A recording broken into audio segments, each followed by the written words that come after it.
कि मैं बहुत जल्दी पदाधिकारियों से मिलकर और रोसड़ा डाक बंगला जो है उस पर जनता दरबार लगाने जा रहा हूँ। अच्छा, हाँ, और जनता दरबार में जिस पंचायत के लोगों को मैं बुलाऊंगा वहाँ के जनता दरबार का क्या रूपरेखा रहेगा? जनता दरबार में 15 दिन ये का फैसला रखेंगे, मैंने 15 दिन में एक बार।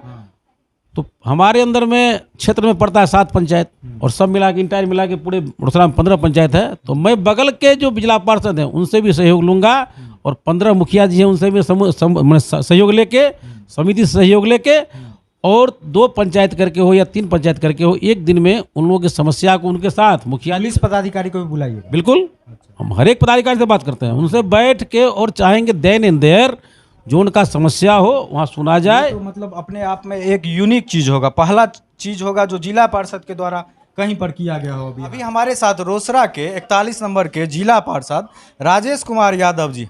अब राजेश कुमार यादव जी जिला पार्षद में जीते, बहुत अच्छे वोटरों से जीते। अभी कुल कह सकते हैं कि 6 महीना बीत चुका है आपका जीता हुआ। 6 महीना में क्या लगता है, क्या क्या प्रयास हुआ आपके तरफ से? 6 महीना जीतने के बाद, मैंने होने के बाद, मैं जब पहली बैठक विधायक के साथ हम लोग की हुई थी तो उसमें हमने स्पष्ट बोला था कि वार्ड का मेंबर हो या प्रतिनिधि में आपका पंचायत समिति हो या जिला पार्षद हो, एक ही मुद्दा है विकास। और सबसे छोटी इकाई वार्ड सदस्य का होता है और सबसे बड़ी इकाई में एमपी होते हैं, एमएलए होते हैं। हमने यह उन लोगों को उस समय में भी अपने भाषण दौरान बोला था कि जब सब आदमी का मुद्दा विकास है तो वो चाहे वार्ड मेंबर हो या फिर विधायक हो, सब लोग मिलके अगर काम करेंगे तो निश्चित रूप से विकास होगा। और जहाँ तक मेरे कार्यकाल का सवाल है, मैं 6 महीना में अपने क्षेत्र के 41 नंबर में 3 सड़क, पीसी सड़क हरिपुर में, एक पाबरा विद्यालय के सामने, दूसरा शर्मा टोली और तीसरा शर्मा टोली, और चौथा जो है आपको मुरली में बनाने जा रहा हूँ। मैं अपने कार्यकाल में अभी तक 4 सड़क आप अपने कोष से करवाएं? जिला परिषद कोष से 4 सड़क हमने बनवाई है और आगे का योजना भी हम लोग का लिया जा रहा है। और मैं चाहूँगा कि समिति के सदस्य, मुखिया जी लोग, जिला पार्षद, पदाधिकारी सबसे मिलकर हम ज़्यादा से ज़्यादा विकास करके रोसड़ा प्रखंड की क्षेत्र संख्या 41 को समृद्ध और बलशाली क्षेत्र बनाने का प्रयास कर रहे हैं। अगर क्षेत्र के हिसाब से बात करें तो आपको मुख्य समस्या क्या क्या नजर आता है? मुख्य समस्या यहाँ शिक्षा और स्वास्थ्य में देखा है हमने कि शिक्षा में गुणात्मक सुधार होना चाहिए, सुधार नहीं है, सुधार होना चाहिए। और स्वास्थ्य में कहीं कहीं कर्मी नहीं पाए गए हैं, बहुत जगह हमने घूमने जाकर देखा भी है। तो सबसे पहले जो प्रखंड के चिकित्सा पदाधिकारी हैं या शिक्षा के जो बीओ हैं कि प्रखंड के मतलब शिक्षा पदाधिकारी हैं, इन लोगों से मिलकर और मैं शिक्षा में गुणात्मक सुधार और स्वास्थ्य के क्षेत्र में सुधार, इस पर परिचर्चा करूंगा। वो समय दूर नहीं है कि जब मैं प्रखंड का दौरा करूंगा, अपने क्षेत्र का दौरा करूंगा, तो विशेष रूप से मूलभूत समस्या जनता का है, इस पर मैं ध्यान दूंगा और अक्षर से उस पर काम भी करूंगा। एक चीज़ बोला जाता है बहुत सारे प्रतिनिधियों के द्वारा कि कहीं ना कहीं अफसरशाही थोड़ी बहुत है, तो आपके साथ भी ये सब फील हुआ है कभी? देखिए, अगर आप कमजोर होइएगा तो पदाधिकारी आप पर हावी होगा। अच्छा। मैं शुरू में सीपीएम का कैडर रहा हूँ, अभी मैं आरजेडी का मतलब नेता हूँ, और मैं कभी इस चीज़ को मतलब नहीं माना कि जब मैं तटस्थ रहूंगा, मैं ठीक रहूंगा, तो पदाधिकारी मेरा कुछ नहीं बिगाड़ सकते हैं। मैं न्यायपूर्वक विकास करूंगा, मेरा दावा है। नहीं, हमको एक चीज़ बताइए, जैसे कोई भी विकास कार्य होता है तो उसमें एक कमीशन सिस्टम है, चाहे किसी भी प्रतिनिधि के द्वारा हो। तो एक प्रतिनिधि अगर स्ट्रिक्ट है, सही है, तो क्या उस सिस्टम को रोक सकता है? बिल्कुल। मैं जब ठेकेदारी का शुरू में ठेकेदारी भी मैं किया था तो मैं स्पष्ट एक लाइन में बोला, कुछ बिचौलियों से हमारी पैरवी आया कि आप जैसा मन रोड बनवा लीजिए, बना लीजिए, कुछ हमको मिल जाना चाहिए। हमने स्पष्ट कर दिया कि मैं जनता के बीच 50,000 का सामान गाड़ दूंगा रोड सड़क में, मैं आपको 5 पैसे का पान नहीं खाने दूंगा। और मैं पदाधिकारी को भी हरकाने का काम किया कि मैं अच्छा से काम करता हूँ, अगर उसमें बच गया तो हमारी मन है आपको कुछ दे सकते हैं, नहीं तो आप हम अधिकार नहीं समझिए, आप अपना अधिकार हम पर नहीं जमाइएगा, ध्यान रखिएगा। हम पदाधिकारी को बोले और बोलते हैं, जो कमजोर होगा अपना भोगेगा, नहीं जो मेरे साथ बोल रहा है वो आदमी क्षेत्र में काम करेगा। जनता मालिक, जनता हमको वोट दिया, पदाधिकारी वोट थोड़ी दिया है, जनता के लिए कटिबद्ध है, जनता का काम करेंगे, पदाधिकारी का नहीं। उनके बात को लेकर चलेंगे, सही है, सलाह मशविरा करेंगे, लेकिन वो दबाव में हमसे कोई काम नहीं करवा सकते हैं। बिल्कुल हम बोल रहे हैं ये राजेश जी, जैसे आप ये व्यक्तिगत तौर पे आप नहीं चलने देते हैं करप्शन कहीं भी अधिकारियों द्वारा, बिल्कुल, लेकिन और जो प्रतिनिधि हैं, चाहे वार्ड मेंबर हो, आप बोल रहे मुखिया हो, पार्षद हैं, ये समिति हैं, तो इनमें उतना ज़्यादा इच्छा शक्ति नहीं होता है कि अधिकारी से लड़ने के लिए जाएं, जहाँ पे हॉबी हो जाते हैं अधिकारी, हो जाते हैं कि नहीं? देखिए, अगर आप कमजोर होइएगा तो लोग आपका दोहन करेगा। एक प्रोवर्ब है कि खुद ही को कर बुलंद इतना कि हर तहरीर के पहले खुद आप बंदे से पूछते रजा क्या है। अपने आप को आप ठीक कर लीजिएगा, हर एक पदाधिकारी ठीक हो जाएंगे। उनको ठीक होना पड़ेगा, उनकी बाध्यता होगी ठीक होने का। तो अपने आप को बुलंद कीजिए। जनता आपको वोट दिया है, जनता आपका मालिक है, उसके बीच जाइए, उसकी समस्या को सुनिए, उसकी समस्या को जहाँ तक हो दूर कीजिए। फिर जनता आपके साथ, पदाधिकारी आपका क्या कर लेगा? कुछ नहीं करेगा। 41 नंबर जो क्षेत्र है, बड़ा क्षेत्र है, हाँ, ये और बहुत सारे पंचायत हैं, बहुत सारे प्रतिनिधि हैं, तो आपका संसर्ग मिलेगा प्रतिनिधियों को जो कमजोर भी है। तो राजेश जी के व्यक्तित्व पर क्या कहते हैं, प्रभुत्व पर वो अधिकारियों से बात कर सकते हैं। मैं आपके चैनल से यह घोषणा करना चाहता हूँ कि क्षेत्र 41 ही नहीं, पूरे विधानसभा के अंदर अगर हमारे कोई साथी जनप्रतिनिधि हैं, चाहे वार्ड मेंबर हों, पंचायत समिति हो, मुखिया हो, सरपंच हो, जिला पार्षद हो, अगर हमारी उनकी आवश्यकता होगी तो रात के 12 बजे, दिन के 2 बजे मैं उनको मिलूंगा और उनको मैं अक्षर से कहता हूँ मदद करूंगा। मैं मोबाइल भी, फोन भी उठा, बिल्कुल मेरा फोन खुला रहता है। मैं अननोन नंबर उठाता हूँ, नॉन सब नंबर उठाता हूँ। मेरा मोबाइल कभी बंद नहीं होता, कभी ऑफ नहीं होता है। अच्छा, आप जो चुनाव जीते थे तो उसमें देखा गया था कि जो गरीब तबका के लोग हैं, सबसे निचले तबके, उनका जन समर्थन आपको ज़्यादा मिला था, चाहे हिंदू हो, मुसलमान हो, किसी भी जाति का। आज उनकी स्थिति क्या, कैसी देखते हैं? देखिए, हम ये बात अब सही बोल रहे हैं, 100% सही है। मैं जब मैं किसी पद पर नहीं था, जनप्रतिनिधि नहीं था, तब भी मैं शुरू से लगभग 98 ईस्वी से माननीय, अब तो स्वर्गीय कहा जाए, गजेंद्र बाबू जो यहाँ के विधायक मंत्री रहा करते थे, मैं उनके सानिध्य में रहने का काम किया हूँ। उनका भी अलग था कि गरीब गुरबा के बीच जाओ, गरीबों की आत्मा में भगवान का निवास होता है, वो आपको दिल से मानेगा, उसका प्यार मिलेगा, आप किसी पद पर भी जा सकते हैं। तो मैं 98 ईस्वी से, चाहे इंदिरा आवास का मामला हो, चापाकल का मामला हो, वृद्धावस्था पेंशन का मामला हो, विकलांग पेंशन का मामला हो, या पारिवारिक लाभ का मामला हो, मैं बिना पद का भी लोगों का सेवा करता आया, गरीबों के बीच गया।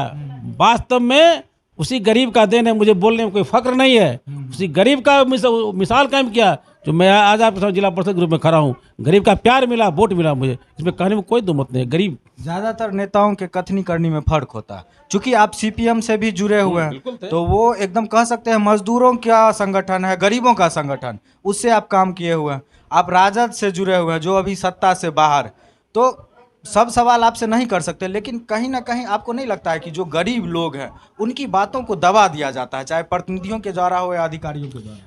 नहीं, बिल्कुल आपने सही कहा, लेकिन गरीब भी कम दोषी नहीं है।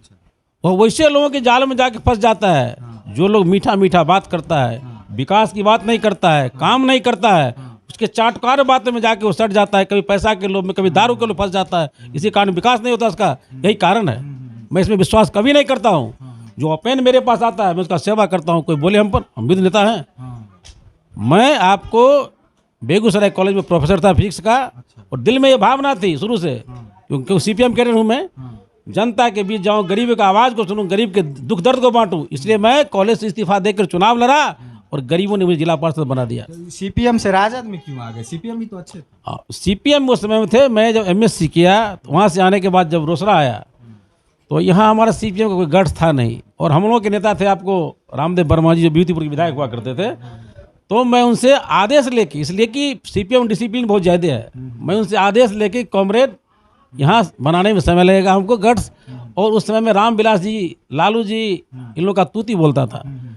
हरिपुर में एक सभा हुई, हरिपुर की सभा में रामविलास पासवान जी उस समय मंत्री थे रेल के, और गवाऊ गजेंद्र सिंह बिहार सरकार के मंत्री थे। इन दोनों लोगों ने मुझसे 2 मिनट बोलने का समय दिया, और जब हम अपना स्पीच दिए, जैसे कि महागठबंधन में सब साथ, हम लोग साथ बैठते थे वामपंथी के साथ, और जब मैं स्पीच दिया तो रामविलास जी को लगा कि नहीं, ऐसे आदमी को पार्टी में पद दे किसी जगह पर रखना चाहिए। लेकिन मैं पद के लोलुपता नहीं थी हमारी, आज मैं पद से नहीं बंधा हूँ, मैं सेवा में विश्वास रखता हूँ, और यही सेवा करने के कारण कि मैं सीपीएम में बहुत जल्दी नहीं कर पाऊंगा, और अभी सरकार उस समय में थी, सत्ता में थे, और उसके अनुकूल मैं उस पार्टी की सदस्यता ग्रहण किया, और वही काम का देने कि आज मैं जिला पार्षद हूँ। एक अंतिम सवाल, पुलिस का जो कार्यशैली है उससे गरीब लोग क्षुब्ध रहते हैं, एक प्रतिनिधि के तौर पे आप अपने स्तर से क्या प्रयास इसमें कर सकते हैं? देखिए, आज से पहले जब पीस कमेटी की बैठक हुई थी तो मैं वहाँ के जो सम्मानित थाना अध्यक्ष रोसड़ा के थे, डीएसपी साहब थे, एसडीओ साहब थे, बीडीओ साहब थे, सीओ साहिबा थी,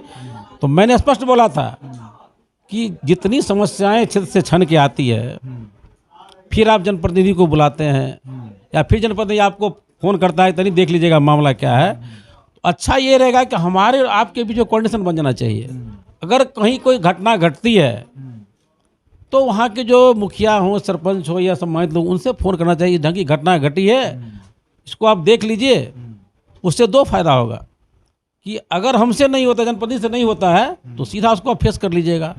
कल हम पैरवी आपका नहीं कर सकते कि फलाना काम कर दीजिए। इसलिए अच्छा रहेगा कोऑर्डिनेशन बना के जनप्रतिनिधि को लेके चलें, तो उनको भी फायदा। मतलब अभी नहीं चल रहा है। नहीं, संवाद शुरू किए हम संवाद की, और आगे भी मीटिंग में से बात को हम रखेंगे। संवाद हमने शुरू कर दिया है कि कोऑर्डिनेशन ऐसा बनना चाहिए कि हम एक दूसरे को मदद करें, ताकि कम से कम केस आपके थाना में आएगा और ज़्यादा समस्या का समाधान क्षेत्र में ही हो जाएगा। एक चीज़ बोल रही है, आपसे जुड़ा हुआ चीज़ नहीं है, लेकिन आज हम गए थे, पंचायत समिति की बैठक थी ब्लॉक में, तो वहाँ पर सभी प्रतिनिधि आए हुए थे, सभी प्रतिनिधि, लेकिन वहाँ पर थाना से कोई नहीं आए सूचना देने के बाद। इसको आप किस रूप में देखते हैं? देखिए, आना चाहिए, इसलिए कि समिति की बैठक में जो थाना अध्यक्ष हुए या और भी किसी मतलब क्या कहते हैं उसको, विभाग का हर एक विभाग के पदाधिकारी को आना चाहिए। इसलिए कि पदाधिकारी हमेशा क्षेत्र में रहते नहीं हैं, और जब जनप्रतिनिधि क्षेत्र से आते हैं तो हर एक समस्या का उजागर वहाँ करते हैं, तो एक साथ उनको बहुत सारी समस्या का कलेक्शन हो जाता है और समय उसको पूरा करने का काम करते हैं। इसलिए जो नहीं आए अच्छी बात नहीं है। अब से जब जो मीटिंग हो तो हर एक लोगों को, हमेशा तो मीटिंग होती नहीं है, तो जब समय हो तो लोगों को आकर मीटिंग में शिरकत करना चाहिए, ताकि ज़्यादा समस्या से अवगत हो सकेंगे और समय जनप्रतिनिधि से मिलकर समस्या का समाधान भी कर सकेंगे। जाना आना जरूरी है। अपने क्षेत्र की जनता को आने वाले जो 4.5 साल आपके बचे हुए, उसके लिए क्या आश्वासन देना चाहिए? देखिए, हमारे क्षेत्र की जनता मुझको भली भांति जानती है और मैं भी उनको भली भांति जानता हूँ, इसलिए कि मैं सब दिन गरीबों के बीच रहा हूँ। उनका मूलभूत समस्या है आपको राशन कार्ड, इंदिरा आवास, वृद्धावस्था पेंशन, विधवा पेंशन, विकलांग पेंशन, पारिवारिक लाभ योजना, कबीर अंत्येष्टि, और सुनिए ये तो है, मतलब उसी समस्या को बोल रहे हैं। बाद में इसके लिए मैं हमेशा तत्पर रहता हूँ, और मेरा जो अगला मंशा है कि मैं बहुत जल्दी पदाधिकारियों से मिलकर और रोसड़ा डाक बंगला जो है उस पर जनता दरबार लगाने जा रहा हूँ। अच्छा। और जनता दरबार में जिस पंचायत के लोगों को मैं बुलाऊंगा वहाँ के, जनता दरबार का क्या रूपरेखा रहेगा? जनता दरबार में 15 दिन ये का फैसला रखेंगे, मैंने 15 दिन एक बार। तो हमारे अंदर में क्षेत्र में पड़ता है 7 पंचायत, और सब मिला के इंटायर मिला के पूरे रोसड़ा में 15 पंचायत है। तो मैं बगल के जो जिला पार्षद हैं उनसे भी सहयोग लूँगा, और 15 मुखिया जी हैं उनसे भी सहयोग लेके, समिति से सहयोग लेके, और 2 पंचायत करके हो या 3 पंचायत करके हो, एक दिन में उन लोगों की समस्या को उनके साथ मुखिया पुलिस पदाधिकारी को भी बुलाइए। बिल्कुल, हम हर एक पदाधिकारी से बात करते हैं, उनसे बैठ के, और चाहेंगे देन इन देयर जो उनका समस्या हो वहाँ सुना जाए। तो मतलब अपने आप में एक यूनिक चीज होगा, पहला चीज होगा जो जिला पार्षद के द्वारा कहीं पर किया गया हो बिहार में। ये हमारी सोच है, इसलिए हम बतलाए शुरू में आपको कि मैं गरीब गुरबा के बीच से आया। कॉपी कर लेगा सर दूसरा जिला पार्षद? नहीं समझे, करना चाहिए। अच्छा। अच्छे चीज़ों का अनुकरण करना चाहिए, जनता को भी लगे कि हमने इसको चुना है, जनप्रतिनिधि को मेरे हर एक सुख दुख में तैयार है। कब से प्लान है, कब से होगा, क्या लगता है? बहुत जल्दी, और 1 आध महीना के बाद में शुरू कर दूंगा प्रक्रिया को। मैं इसके अग्रतर काम कर रहा हूँ, पदाधिकारी से हमारी बात चल रही है, जनता दरबार लगाएंगे, और जिस पंचायत से का लगेगा उस पंचायत के मुखिया जी, सरपंच, समिति, सबको मैं साथ लेके चलूँगा, ताकि विकास को गति प्रदान कर सकूँ। मेरा सोच यही है। हाँ, तो ये राजेश कुमार यादव जी हैं, स्पष्ट शब्दों में कह रहे हैं कि इनका जो कार्यकाल होगा 5 साल का, वो जनता का कार्यकाल होगा, आम लोगों का कार्यकाल होगा, और इसी को आगे बढ़ाते हुए ये अपनी तरफ से एक जनता दरबार का आयोजन करवाएंगे हर एक 15 दिन पे, अलग अलग पंचायतों का, जहां पे पंचायत के गरीब लोग, आम लोग आकर के विभिन्न विभागों के लिए जो उनकी समस्याएं होगी उसका फैसला ऑन द स्पॉट करेंगे। अगर ये चीज़ जो इनके दिमाग में है और जो प्लानिंग है, अगर वो धरातल पर उतरती है, तो कहीं ना कहीं ये रोसड़ा के लिए और पूरे बिहार के लिए मिसाल साबित होगा। इन्हीं बातों के साथ इनको इस जनता दरबार के लिए शुभकामना देते हैं, और उम्मीद करते हैं कि इनका आने वाला 4.5 साल रोसड़ा की जनता के लिए सुखमय हो। बहुत बहुत धन्यवाद। हम आपको भी चैनल को बहुत धन्यवाद देते हैं कि आपने अपना अच्छा समय दिया और हमसे आप इंटरव्यू लिए। तो मैं तो जो बतलाया, मैं आपको यही विश्वास दिलाता हूँ कि मैं अक्षर से इसको धरती पर जनता दरबार जल्दी लगे, हम लोग भी एक्साइटेड हैं। नहीं, हम जनता दरबार के लिए कटिबद्ध हैं। पदाधिकारी से हमारी बातचीत चल रही है, और समय मिलते हैं मैं आप लोगों को आमंत्रित करूंगा, और आप लोगों से भी सहयोग लूंगा, और मैं न्यायपूर्वक विकास करने का काम करूंगा। न्यायपूर्वक विकास करने का काम करूंगा। कहीं समय कोई बाधा नहीं, कहीं कोई हिचक नहीं है करने में। मैं तत्पर हूँ और काम बहुत जल्दी मैं पर उतारने का काम करूंगा। बहुत बहुत